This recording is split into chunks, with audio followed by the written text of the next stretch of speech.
পশ্চিমা নিষেধাজ্ঞার ভয়ে যেখানে সবাই তটস্থ, সেখানে এত বছর ধরে এত নিষেধাজ্ঞার পরও কিভাবে টিকে আছে ইরান, সে এক বিস্ময়ই বটে। নিষেধাজ্ঞা কিংবা সামরিক চাপ কোনোভাবেই ইরানকে বশে আনতে পারছে না যুক্তরাষ্ট্র। এই অবস্থায় ইরানের উপর অর্থনৈতিক চাপ আরও বাড়ানোর ঘোষণা দিয়েছেন মার্কিন প্রেসিডেন্ট ডোনাল্ড ট্রাম্প। তার সঙ্গে সুর মিলিয়ে মার্কিন অর্থমন্ত্রী স্কট বেসেন্ট জানিয়েছেন, আগামী সপ্তাহ থেকেই তেহরানের বিরুদ্ধে এমন কিছু পদক্ষেপ নেওয়া হবে যা তারা কখনো দেখেনি। নৌ অবরোধ, জ্বালানি ও আর্থিক খাতের উপর নিষেধাজ্ঞার পর নতুন করে কি এমন পদক্ষেপের কথা ভাবছে ওয়াশিংটন? চলুন জানার চেষ্টা করি। সঙ্গে আছি আমি রুবাইয়া এশা। মার্কিন ট্রেজারি বিভাগের তথ্য মতে দ্বিতীয় মেয়াদে দায়িত্ব নেয়ার পর এ পর্যন্ত 1000-এর বেশি ব্যক্তি, জাহাজ ও বিমানের ওপর নিষেধাজ্ঞা দিয়েছেন ট্রাম্প। টার্গেট করেছেন ইরানের গোপন তেলবাহী বহর, জাহাজ বিমাকারী প্রতিষ্ঠান, অস্ত্র সংগ্রহে সহায়তাকারী ব্যক্তি ও প্রতিষ্ঠান এবং ডিজিটাল এক্সচেঞ্জকে। এমনকি ইরানের সঙ্গে সংশ্লিষ্ট প্রায় 50,000 কোটি ডলারের ক্রিপ্টোকারেন্সিও আটকে দিয়েছেন তিনি। এরপর আর কি বাকি থাকতে পারে? এত কিছুর পরও তেহরান নতি স্বীকার না করায় বাধ্য হয়ে তাই নতুন বিকল্প খুঁজতে হচ্ছে ওয়াশিংটনকে।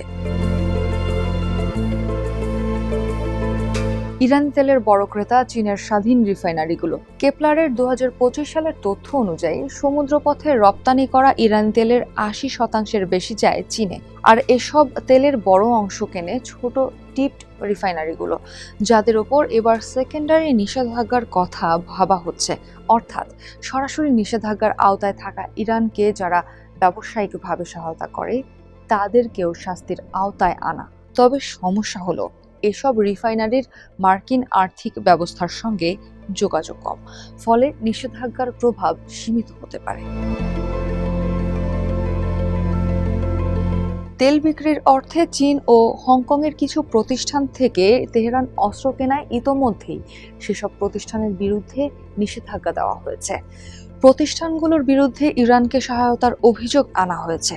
এবার চীনের বড় ব্যাংকগুলোর বিরুদ্ধেও ব্যবস্থা নেওয়ার কথা ভাবতে পারে ওয়াশিংটন। তবে এতে বেইজিংয়ের পাল্টা ব্যবস্থা নেওয়ার ঝুঁকিও রয়েছে।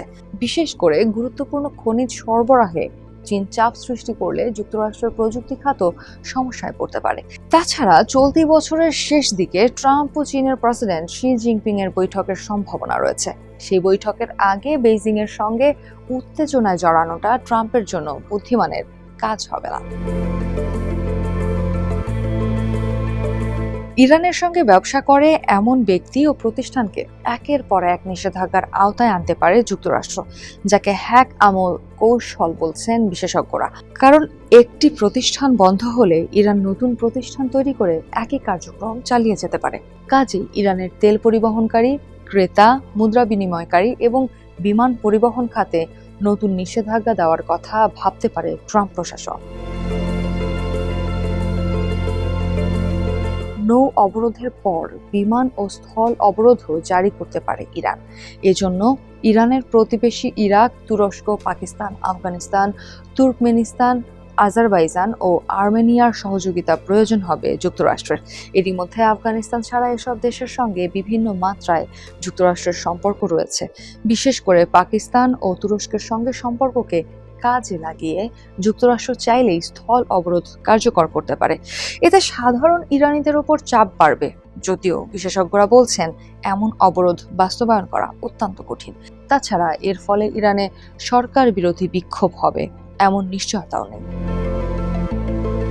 একের পর এক নিষেধাজ্ঞা দিয়েও ইরানকে বশে আনা না গেলেও এটাই সত্য যে ট্রাম্পের হাতে এখনো কিছু উপায় আছে যাকে অস্ত্র হিসেবে ব্যবহার করতে পারেন ট্রাম্প। কিন্তু নিষেধাজ্ঞার মধ্যে চলতে শিখে যাওয়া ইরানিদের নতুন নিষেধাজ্ঞা দিয়ে কতটা দমানো যাবে তা নিয়ে প্রশ্ন আছে।